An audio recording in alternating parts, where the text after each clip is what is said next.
বর্গ কিলোমিটার জায়গা। কত কিলো? 365 বর্গ কিলোমিটার একটি ভূখণ্ড। কিন্তু ফিলিস্তিনের মূল ভূখণ্ডের সাথে গাজার ভৌগোলিক কোনো সম্পর্ক নেই। এটা পশ্চিম এবং পাকিস্তান, পূর্ব পাকিস্তান এবং পশ্চিম পাকিস্তানের মধ্যে রয়েছে, একটু আগে বলছি। এই শহরে 2টা লোক তখন প্রশাসনিক দায়িত্বে আছে। কয়টা লোক? 2টা লোক। ফিলিস্তিনের এই অঞ্চল যেটা, এই অঞ্চলে নেতৃত্ব দেয় মাহমুদ আব্বাস। আর গাজার নেতৃত্ব দেয় হামাস। গাজার নেতৃত্ব দেয় কে? হামাস। 2 শহরে 2 জনে কি দিতেছে? নেতৃত্ব দিতেছে। ইহুদিরা, আমার দেশের ওই হারুন কিসিঞ্জারের গল্পের কথা মনে পড়ে গেল। এই ইহুদির বাচ্চারা চিন্তা করলো যে 2টা শহরকে তো একসাথে ধ্বংস করা যাবে না, তো একজনকে হাতে রাখি আরেকজনকে কি করবো? ধ্বংস করব। তারা মাহমুদ আব্বাসকে তাদের আওতায় নিয়ে গেল।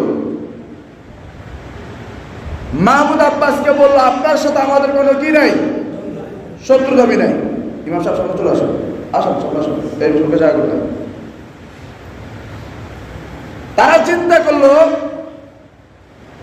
যে আমরা যদি মাহমুদ আব্বাস এবং হামাস 2টার সাথে একসাথে লাগি, তো তাদের সাথে যুদ্ধ করে ঠিক আমাদের পক্ষে কি হবে না, সম্ভব হবে না।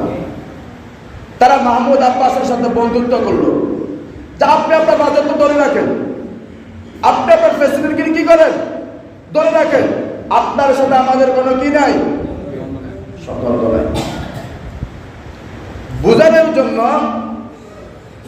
আমার দেশের একজন কৌতুক অভিনেতার একটা গল্প 2 মিনিটের ভিতরে সংক্ষেপে শুধু মূল কথাটা বলি।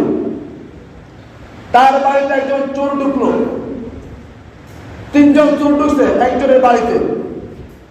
কয়জন? বোঝানোর জন্য বলছে, আজকের মুসলমানরা এই দ্বন্দ্বের শিকার। এখন গৃহস্থ হইলো একজন, চোর হইলো কয়জন? 3 জন। চোর একজন হলো তার বাড়ি,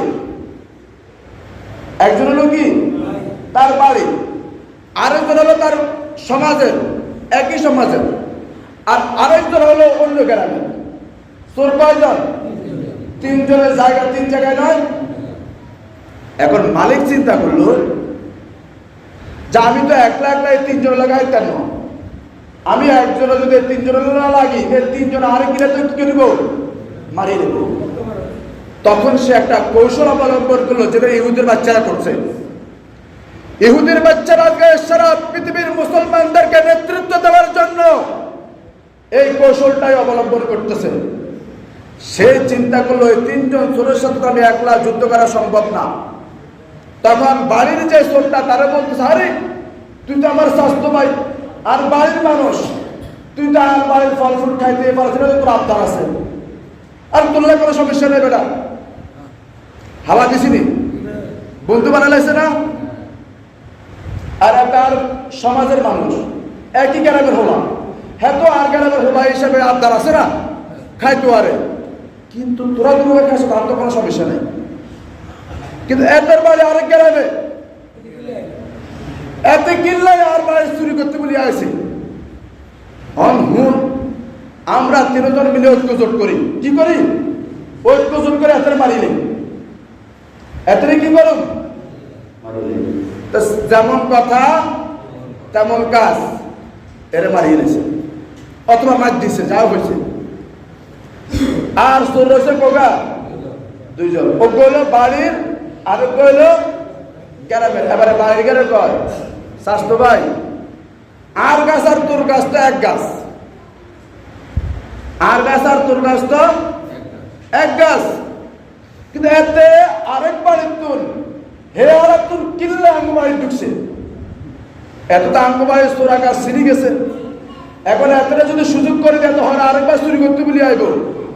আয় আর তুই তো একে মায়ের একে বাড়ির, এতরে দর এতরে ফিট, স্বাস্থ্য জানতে পারে ঐক্যজোট, এতরে কিনছে বালা করে ফিটছে। এবারে ফিটার হরে কয়, তুই তো বেড়াস চোর, তুই তো বেটা কিয়া চোর, সত্য স্বাস্থ্যবাই হতো আর না, সত্য সরে এবার একলা একলা হারবো না, কারণ এত কত দুর্বল আসল দুঃখের বানিয়ে লেছে, এবার তো মোটামুটি দুর্গা হওয়া মানে একাই তো গৃহস্থ ধরে চলে ফিরছে। সেম কন্ডিশন যদি আমরা চিন্তা করি, এই ইহুদির বাচ্চারা, আমেরিকানের বাচ্চারা সারা পৃথিবীতে মুসলমানদের মধ্যে এক একজনকে এক এক রকমের লোভে পালাইয়া একাত্রিত করিয়া আজকে এক একটা রাষ্ট্রের পরে এক একটা রাষ্ট্র ধ্বংস করার জন্য যা যা করার দরকার ছিল, যা যা করার প্রয়োজন ছিল, যা যা করার দরকার এই মুহূর্তে সবকিছুই করে মুসলমানদেরকে নিধন করার জন্য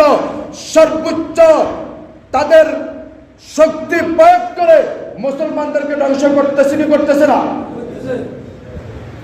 গল্পটার সাথে এই বাস্তবতার মিল আছে কি নাই?